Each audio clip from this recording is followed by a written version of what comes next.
and the city or country you're from. There's a little bit of lag. I'm going to start. My name is Dana. I live in New Jersey. I have a daughter who's 7 and a son who's 4. Shada and Faisy from Nashville too. Woo woo. We got a lot of people from Nashville here today. And I have a son and a daughter. My daughter's 7 and my son is 4. I'm sitting in their playroom right now, which has also become where they do their schoolwork. Are any of you guys at home doing schoolwork at home during the week? Some of you might like it. Some of you might prefer to be in school. My kids prefer to be in school, I think. Asher 7, Bennett 5, and Reese 3 from Austin, Emma, and Elsie. Hi, hi, hi. All right. I think we're going to get started, and as people come, they can join in. This is live, so it'll be available for 24 hours, and if I can figure it out, I'll save it for longer than that, but last week I wasn't able to figure that out. Hi, Mac and Margot. We have a Nashville crew here. This is awesome. Okay, so we're going to start by singing our prayers, which we sing every week. This morning I did Zoom in with my original class, and it's always crazy, but it's always fun. And so how we start normally is we'll sing We Are Drops. And most of you probably know the movements, but it's a call and response. So I'll sing the first part, and then you can sing the second part with your family in your living room. So we're going to start with We Are Drops. Okay. We are drops of one ocean, of one ocean. We are waves of one sea. Come and join us in our quest for unity. It's a way of life for you and me. We are flowers of one garden. We are leaves of one tree. Come and join us in our quest for unity. It's a way of life for you and me. All the world is one country. Man is one, can't you see? Come and join us in our quest for unity. It's a way of life for you and me. All right, this one's called Oh God, Guide Me. And I'm sure that you know this prayer, but we do hand movements with it. So I'll show you once how it goes, and then you can do it with me. Or you can try and do it with me if you already know the hand movements. Excuse me. Okay. Oh God, guide me, protect me, make of me a shining lamp and a brilliant star.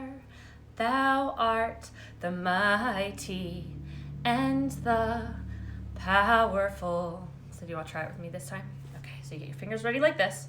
And we go, oh God, guide me, protect me, make of me a shining lamp and a brilliant star.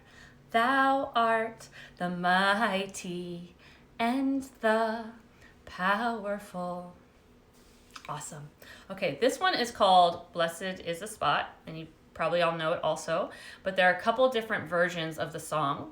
I'm going to start with my hands on my lips, and I learned these hand movements forever ago when I was in a junior youth workshop, and I was probably like, I don't know, 14, 15 at the time, so they might not be accurate anymore, but this is what we do with our kids. And I'm going to sing, what version? I'm going to sing, okay. I'm trying to remember. Blessed is the spot and the house and the place and the city and the heart and the mountain and the refuge and the cave and the valley and the land and the sea and the island and the meadow, where mention of God hath been made, and his praise glorified. Ooh.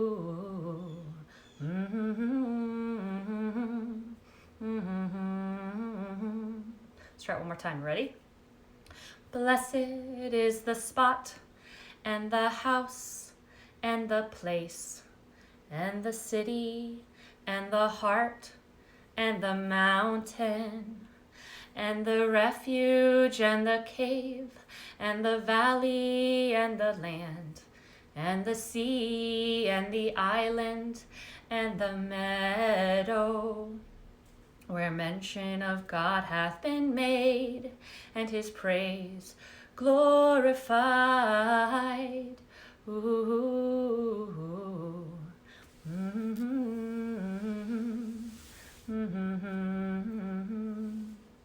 you guys know that one? Have you ever done it before? Okay, now we're gonna do my kid's favorite one. It's so powerful. So you gotta get your muscles ready. Get your muscles ready. Are you strong and ready? Okay.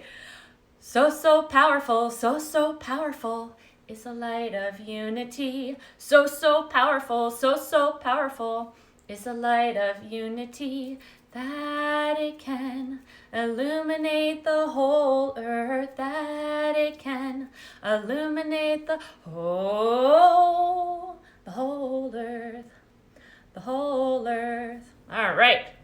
So those are the 4 we're going to do today. Thank you for singing along with me if you were able to. And next week we'll probably do very similar ones. Sometimes we mix it up. Last week we sang, "Oh God, educate these children," and this week we sang "Blessed is the Spot," which is a little bit different. So the virtue today is pure, kindly, and radiant heart. Pure, kindly, and radiant heart. And this is our quote. It says, "O Son of Spirit, my first counsel is this: possess a pure, kindly, and radiant heart." It's by Bahá'í. I used to know a song to that, and now I can't remember it, but I can just remember the last part, which goes, "Possess a pure, kindly, and radiant heart. A pure, kindly, and radiant heart." That's all I can remember from it. We might need to make up a new one. So if you know one and you want to film it and send it to me later on, I would love to hear it. Okay, so we're going to read 2 books today that talk about pure, kindly, and radiant heart. The first one is Mason's Greatest Gems by Chelsea Lee Smith and Elahe Bose. And I'm pretty sure some of you might know this book. Give me a thumbs up if you know it. Give me a thumbs down if you don't know it yet. After this, you will know it. Let's see. Mason's Greatest Gems. Now, in this book, Mason is digging in his garden.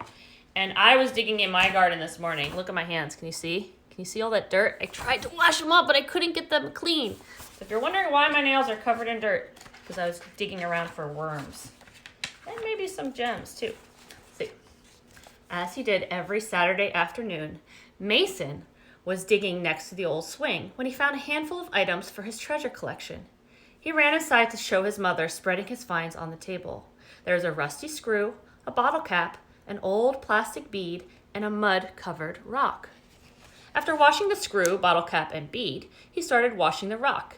Instead of a plain gray rock like he was expecting, he was surprised to discover a beautiful, shiny purple rock. He had found a real treasure.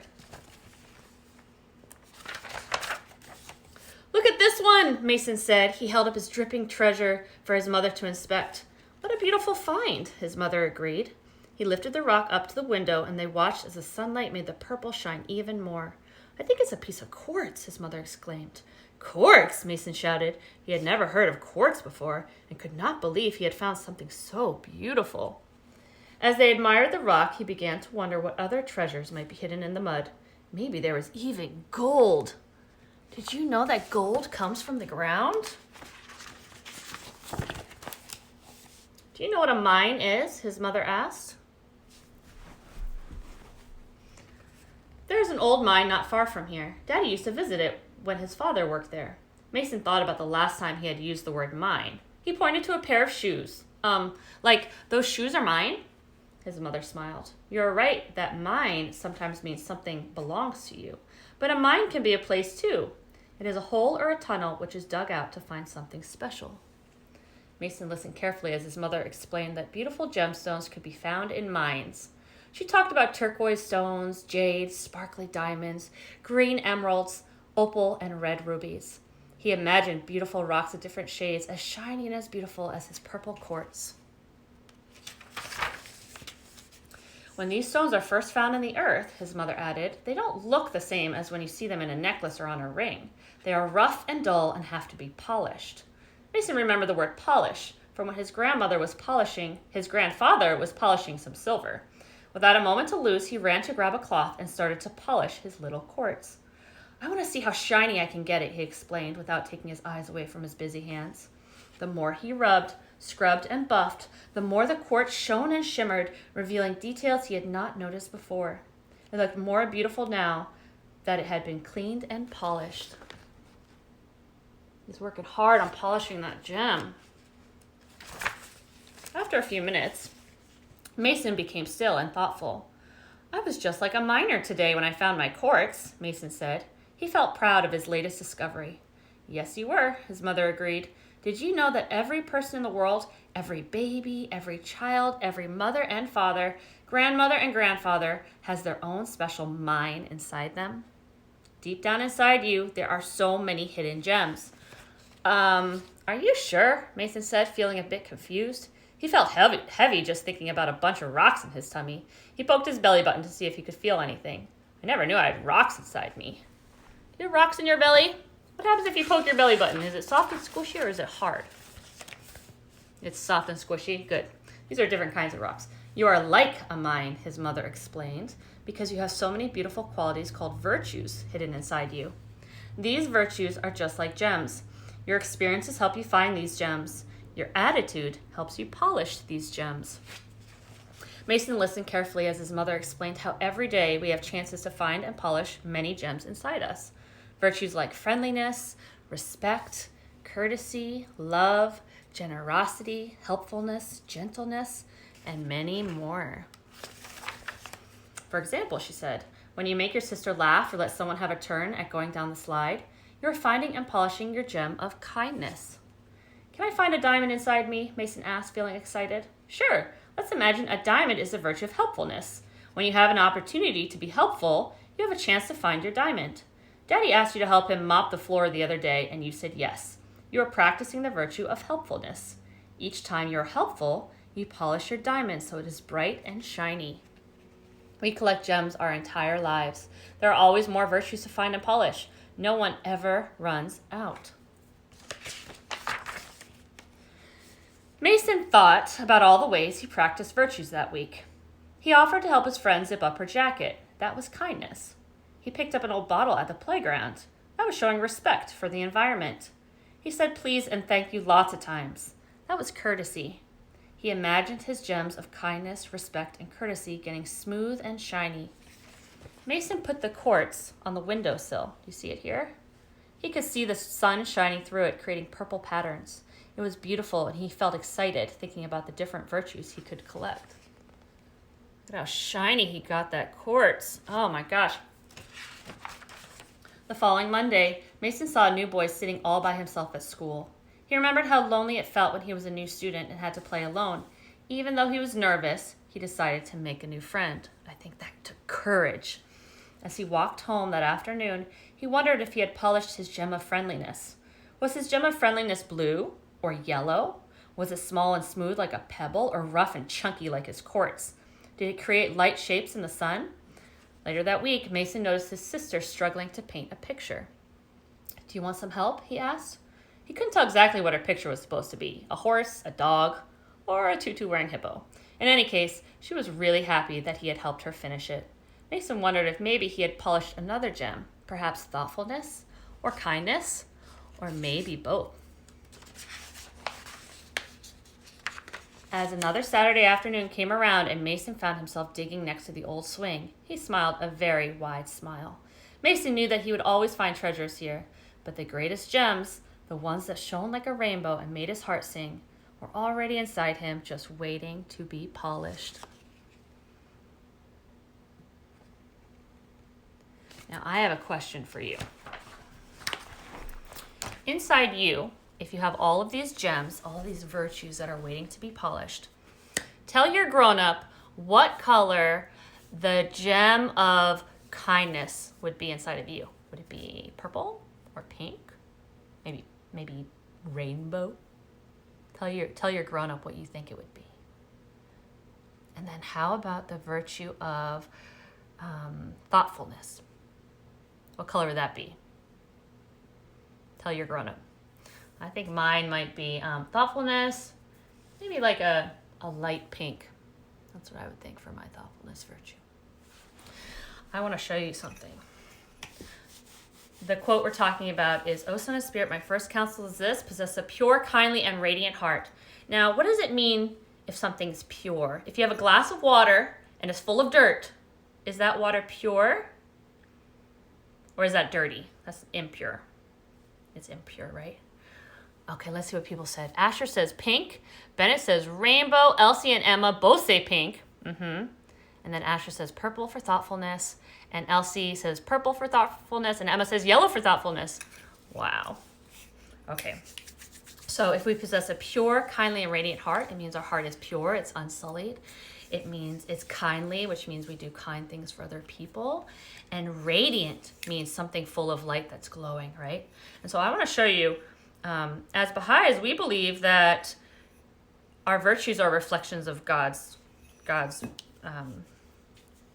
reflections of God. So I have this mirror, and ideally what we want is, I can see myself, hello, and I can see you.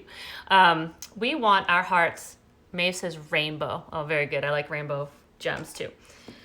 Ideally, we want our hearts to be clean and unsullied, like a mirror, right? So we can reflect God's attributes.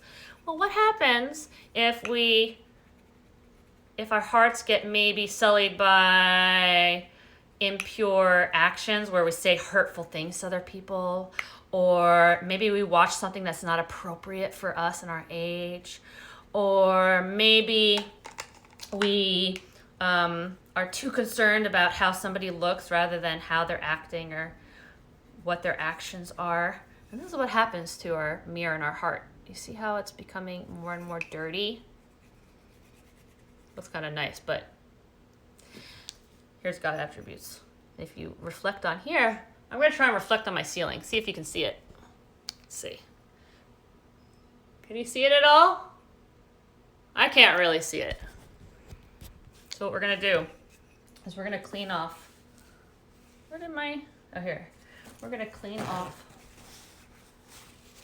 our mirror. How do we do that?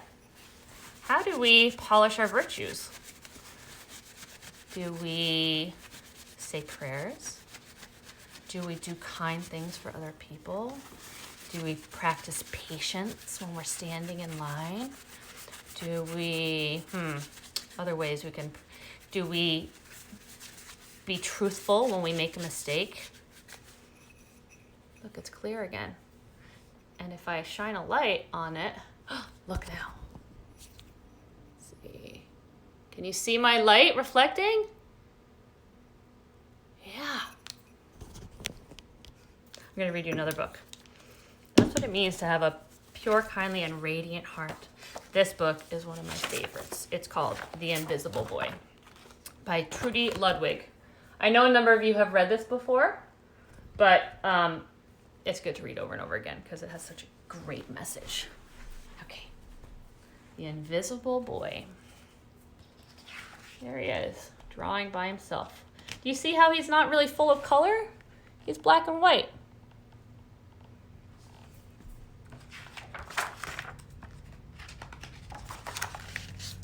Can you see Brian, the invisible boy? Even Miss Carlotti has trouble noticing him in her classroom. She's too busy dealing with Nathan and Sophie. I think this might be Nathan and Sophie. Do you see Brian, how he's black and white? He has no color.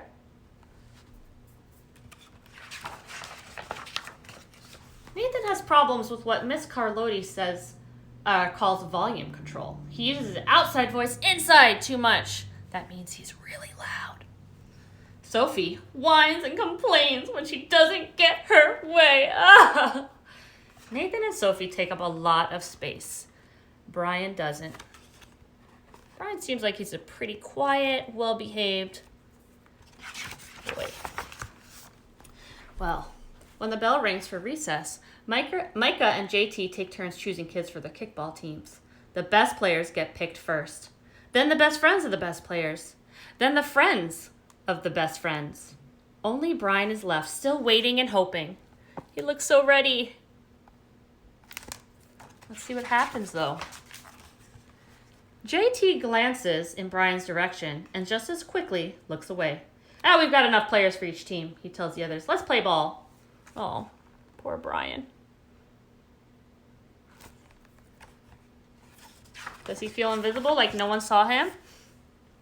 In the cafeteria, Madison and her friends talk about her birthday party.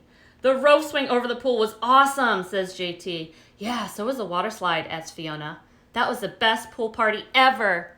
"I'm so glad you guys had fun," says Madison. Everybody did except Brian, because he wasn't invited. Do you think they didn't invite him because they just don't notice him? Or do you think they didn't invite him because they don't like him? I don't know, but poor Brian. At choosing time, while the other kids played board games and read, Brian sits at his table doing what he loves to do best. He draws fire-breathing dragons scaling tall buildings. "Thank you for toasting my marshmallow." Space aliens locked in intergalactic battles. "I got you now." Greedy pirates digging for treasure. "Crackers? Arr! Yay!" And superheroes with the power to make friends wherever they go. Hi! Look, this looks like a Brian superhero, doesn't it? He's got a bee on his chest. He's making friends. "Hi, friend, have a cookie." On Monday morning, Mrs. Carlotti introduces Justin, a new student, to the class. Brian smiles shyly at him. Some of the other kids sneak looks at Justin, trying to figure out if he's cool enough to be their friend. They haven't quite made up their minds yet. Do you see how Brian is the only one who smiled? And look, he's starting to fill up with color.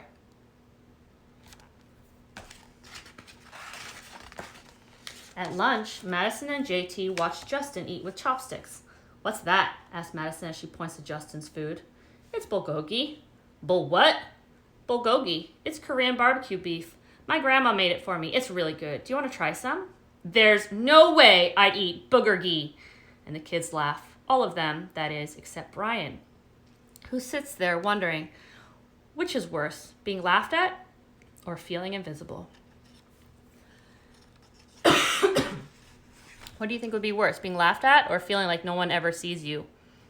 Tell your grown-ups, what do you think? The next day, when Justin goes to his cubby to put away his backpack, he notices a piece of paper with his name on it. "Justin, I thought the bulgogi looked good." Brian, "Yum." That was so kind of Brian. You think Brian did that to make Justin feel better? I think so. At morning recess, Brian finds a piece of chalk on the ground and starts drawing away. "You're Brian, right?" "Yeah. Thanks for the note." "Hey, Justin!" Emilio calls out from the tetherball court. "You're up next." "Sorry, I gotta go," says Justin. "By the way, that's a really cool drawing," he adds before taking off. Is Brian filling with color now? Yeah. Back in class, Mrs. Carlotti asked the kids to team up in twos or threes for a special project. The kids scurry around the room to pair off. Brian heads towards Justin. "I'm already with Justin," says Emilio. "Find someone else." Brian looks at the floor, wishing he could draw a hole right there to swallow him up. "Mrs. Carlotti said we can have up to 3 people in our group. We're only 2. Come on, Emilio. Let him work with us." "Okay, I guess." All right. What color is Brian here? He's invisible, black and white. And then he goes over here. He's super black and white because he's so embarrassed and he wants to be swallowed up by a hole. And then what does Justin do? Justin puts his arm out and brings Brian into the group. And look, he's becoming fully colored. Miss Carlotti gives the class directions for the project. Your assignment is to work together to write a story about what you see in that photograph. Use your imagination and have fun. "Whoa, cool," says Emilio. "What kind of people do you think would live in a house like that?" "I don't know, but I bet Brian could draw them to go with our story," says Justin. Brian smiles as he takes out his lucky pen. Oh my gosh, they look so happy.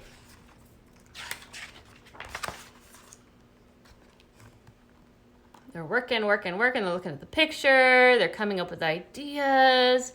Here they are presenting. They're full of joy. Are they radiating joy? Do they look like they're so happy? At lunchtime again, Brian's least favorite part of the day. It's lunchtime again, Brian's favorite part of the day. Another 20 long minutes of kids talking and laughing with everyone else but him. "Brian!" he hears someone shout. "Hey, Brian, over here!"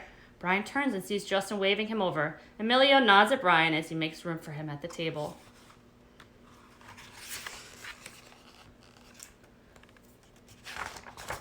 Cookie?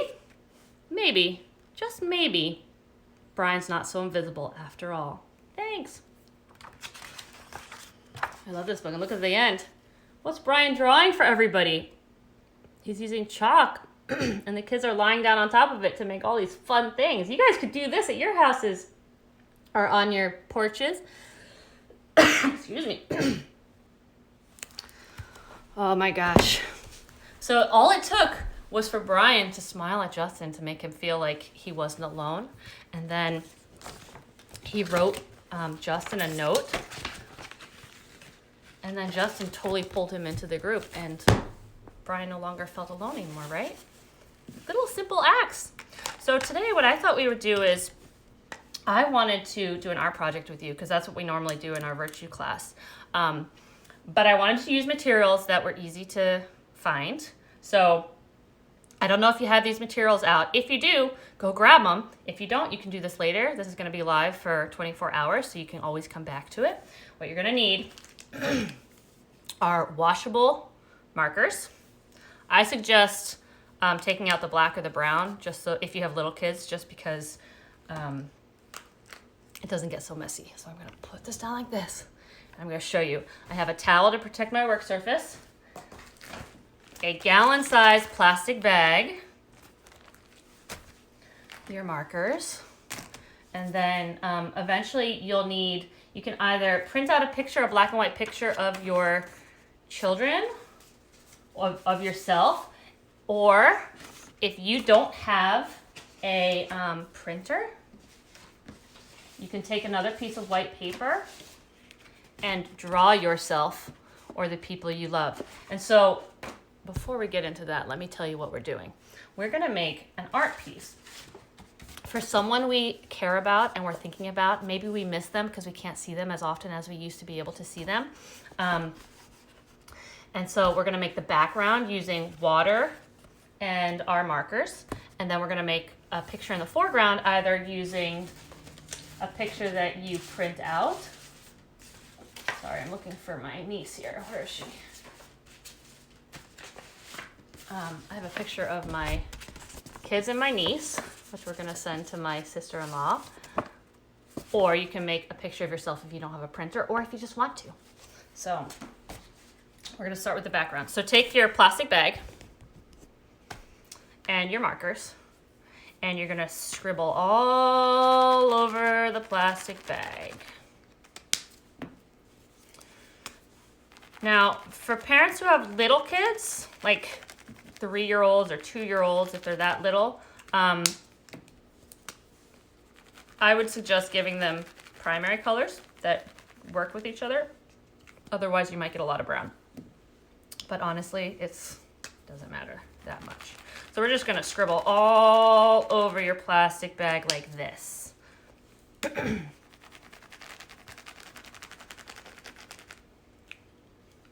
Give you a few minutes to do that if you're following along.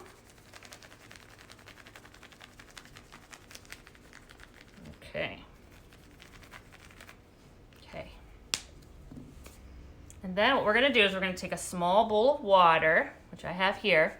You can use your hands, or if you wanna use a paintbrush and tap it on your finger, you can do that. I'm just gonna use my hands because that's what I have. The most important part about this is don't use too much water, otherwise it gets really diluted. We're gonna be using white paper.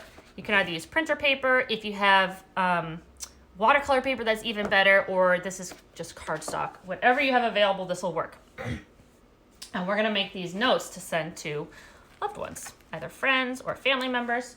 So I'm just gonna take some water and I'm just gonna doop, doop, doop, splash it on here. You don't need a lot, you just need a very little bit. And then we take our paper, we put it right on top, press it down, and then pull it right up. You see? Now, the cool thing about this is you can do this multiple times and layer it. So I'm going to do another layer just for fun.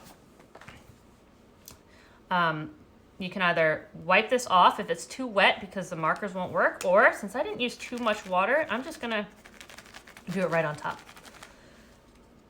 I have a tickle in my throat that I can't get to go away. I think I need to go get a drink after this. Okay, so I'm gonna do this one more time. If you have any questions, feel free to write them below in the comments, or you can always message me. Okay, so we're gonna do it again. We're gonna take our plastic bag, put a little bit of water from our bowl, which I'm just using my fingers to dap, dap, dap, dap, dap. And then I'm gonna layer this up a second time. So I'm going to go like this. Lift it up. What do we have? So you can make as many of these as you want. So after you're done with your background, then again, you can reuse the plastic bags, wipe them down, flip them over, use the other side. They're completely washable. These markers that you're using should be completely washable. Okay, so then maybe I will glue these guys on here like this. Or perhaps you want to draw yourself and a little note to send to someone that you love. And when you're done putting together your artwork, there are two ways you can send these to the people that you love so very much to brighten their day. You can either fold this into thirds, put a small piece of tape here, flip it over and write the address of who you want to send it to with a stamp, or you could stick it into an envelope like we're going to do with this one that my son made for my brother. We're just going to fold it right up, stick it into an envelope, decorate it with some stickers for Uncle Miles, and send it right out the door. So I'd love to see what you guys end up making. This is one that my son made. He's 4. And we're actually going to put this on here. One of his friends from school. I'm going to glue it on here real quick. And when he gets home from his outing with his dad, they went over to, my parents have a nice big backyard and they're going to go run around in it. I'll have him write a little note to his friend here.